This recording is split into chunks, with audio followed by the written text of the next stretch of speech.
ខ្លាំងលួចយំម្ដងព្រោះបេះដូងអាណិតស្រីមិនសមយើងមានថ្ងៃត្រូវព្រាត់ឆ្ងាយពីគ្នាស្រ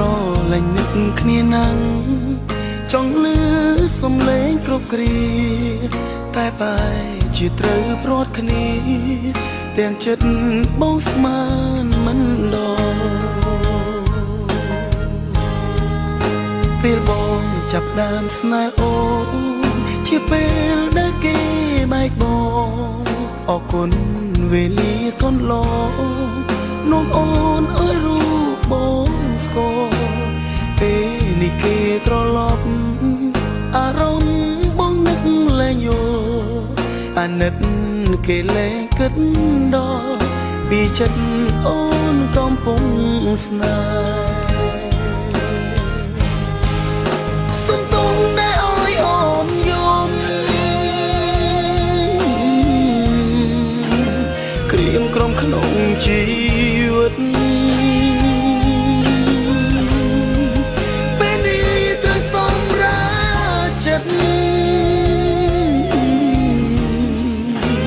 តែគេបំភ្លេចអូនហើយផលបញ្ជាក់ខ្លះមិនបងហាប់អងប្រាប់ស្រួយថាខ្លួនឯងផងនឹមនួនពេលដែលគ្មានបងរាំងសា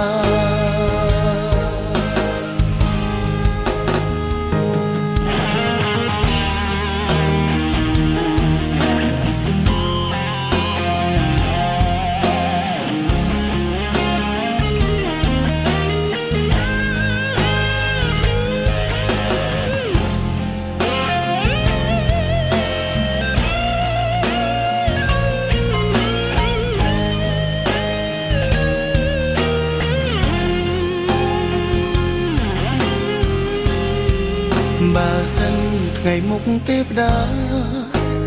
ឲ្យយើងបានជួបគ្នាបងនឹងថែពំងាលែងឲ្យអូនទុកសោកាតែពេលនេះទឹកភ្នែកបនលើស្នូប្រាំថាថ្ងៃក្រោយបងជួបជីវ៉ាសង្ឃឹមគឺមានតិចណាស់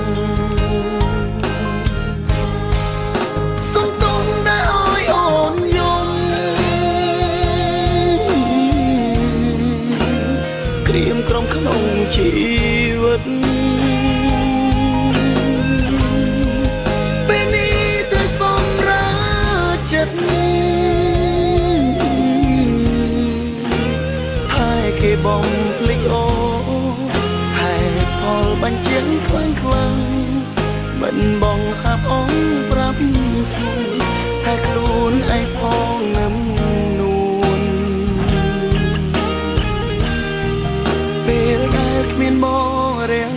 សាសំទងដែលអើយអូនយំក្រៀមក្រំក្នុងជីវិតពេលនេះត្រូវសម្រាប់ចិត្តតែគេបំភ្លេចអូផលបញ្ជាក់ខ្លះមិនបងហាប់អងប្រាប់ស្រួយថាខ្លួនឯងផងនឹមនួនពេលដែលគ្មានបងរាំងសាថាខ្លួនឯងផងនឹមនួនពេលដែលគ្មានបងរាំងសា